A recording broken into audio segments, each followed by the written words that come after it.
Sveicināti! Mani sauc Kristīna Devī. Es esmu transpersonālās psihoterapijas speciāliste. Es priecājos jūs redzēt savā YouTube kanālā. Šodien es vēlos parunāt par tādu tēmu kā pašapziņa.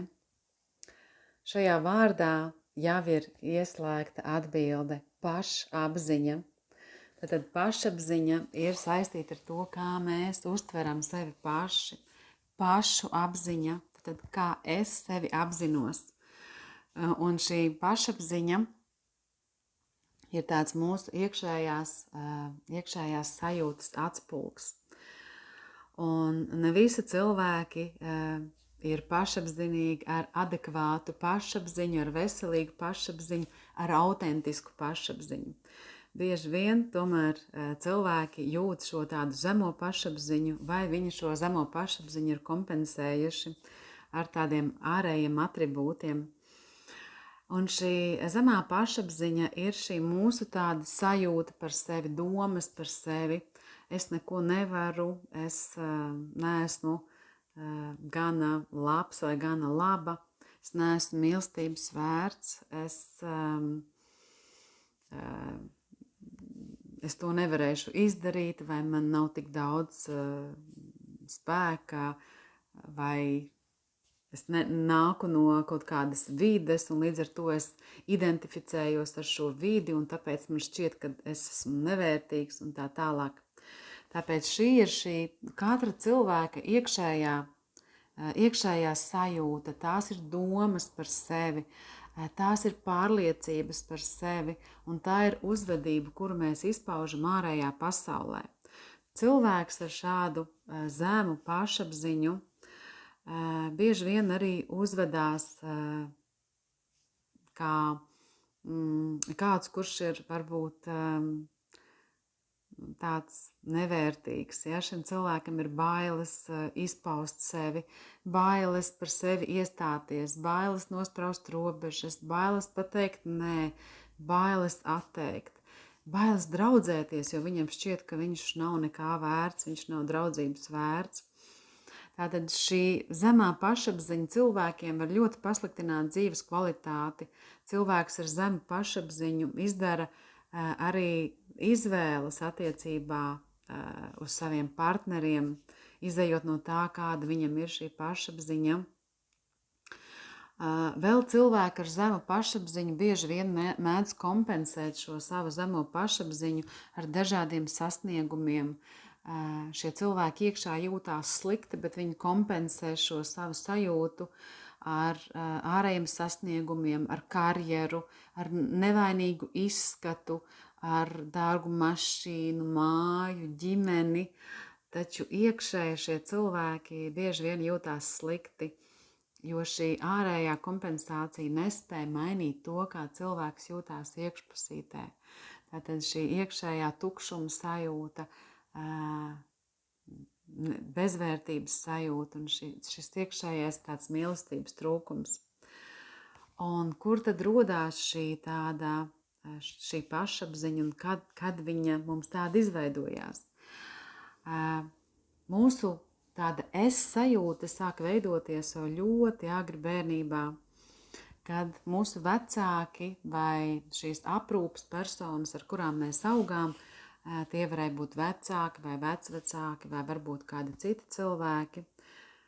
Viņi ar savu uzvedību, ar savu izturēšanos, ar savu sejas izteiksmi atspoguļoja mums to, cik mēs esam vērtīgi, cik mēs esam mīlami.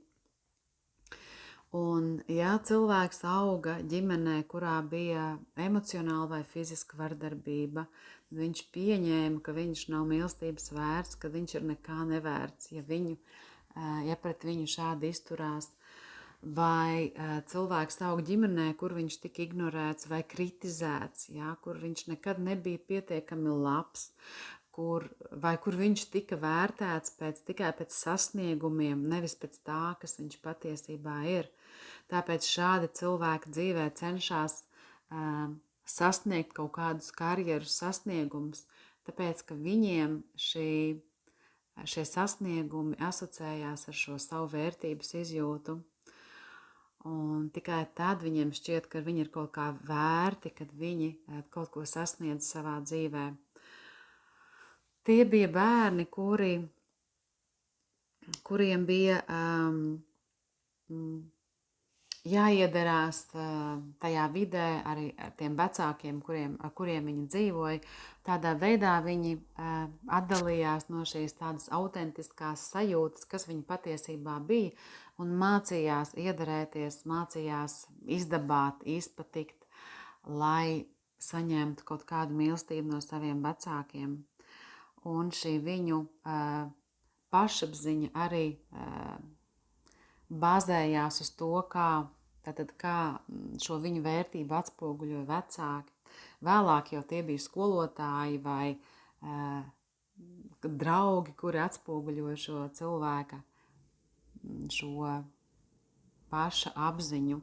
Tātad šeit ir jāsaprot viena lieta, kad pirmkārt tā pašapziņa mūs veidojās no tā, ka mēs to nolasam no citiem cilvēkiem, un mēs paši sevī pieņemam šo pārliecību un šo sajūtu par to, kādi mēs esam. Un nevienmēr ir tā, ka vecāki mūs nemīlēja vai vecāki mūs nevērtēja. Iespējams, visbiežāk bija tā, ka vecāki paši bija nelaimīgi ar savām problēmām, savām drāmām, bet mēs to sevī nolasījām. Mēs kā mazi bērni, kur savā ziņā ir egocentriski, kuri grib visu uzmanību sev un kuriem nav cita veida, kā uzzināt, kas viņi ir, kā tikai caur šo vecāku atspoguļojumu.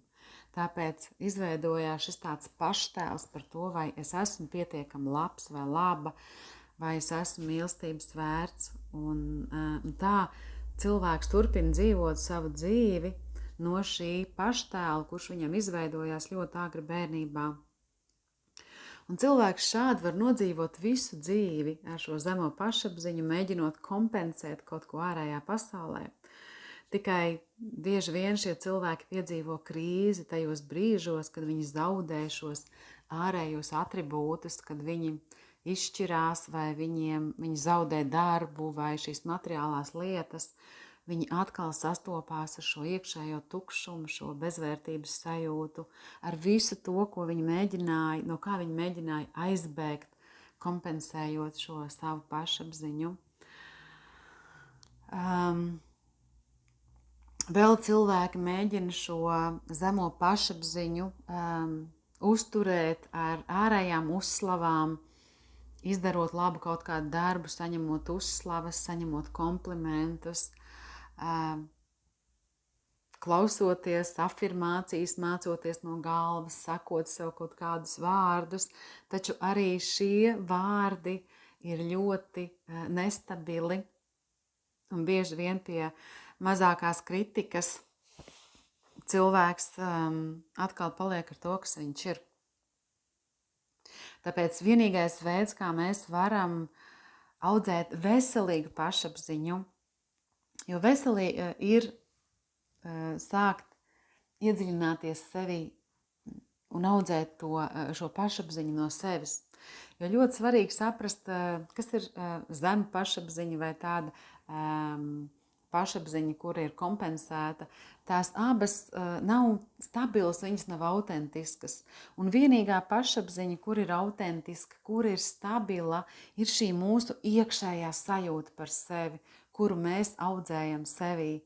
Un tad, kad mēs sākam šo pašapziņu audzēt sevī, tad mēs mēs vienmēr būsim tādi, kādi mēs esam, lai kas arī mūsu dzīvē notiktu, vai kāds mūs kritizēs, vai kāds mūs noniecinās, mēs zināsim, kādi mēs esam. Un tas nemainīs to, kā mēs sevī jutīsimies. Tāpēc tas svarīgākais darbiņš ir veicams mūsu iekšējā pasaulē.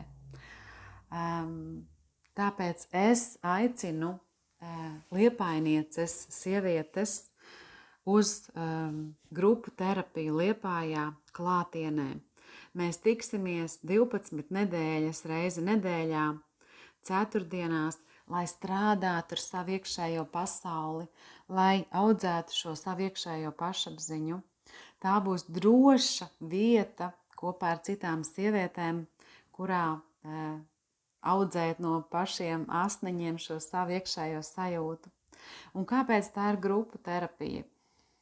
Jo tā kā mēs šo savu pašapziņu sākām audzēt kopā ar šiem mūsu pirmajiem cilvēkiem, kur mums bija klāt, tieši tāpat mēs varam apzināti audzēt šo savu autentisko pašapziņu.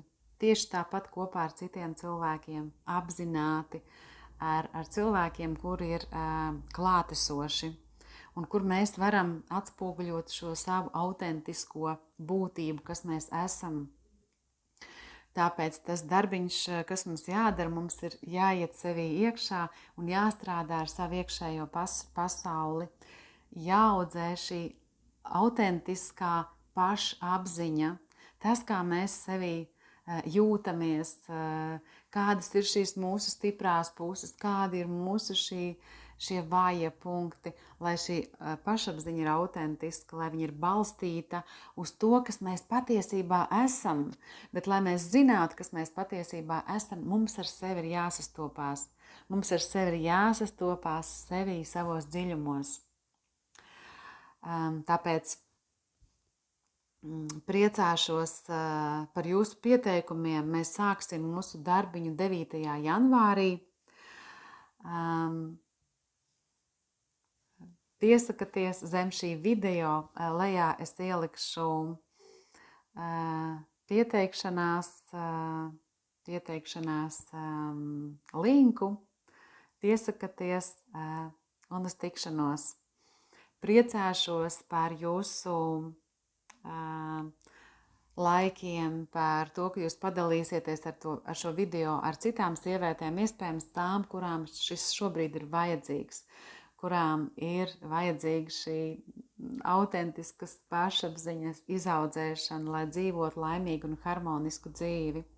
Un, protams, kā vienmēr priecāšos par jūsu komentāriem. Paldies, ka bijāt kopā ar mani, un uz tikšanos kādu citu reizi, vai uz tikšanos klātienes terapijas grupā Liepājā 9. janvārī.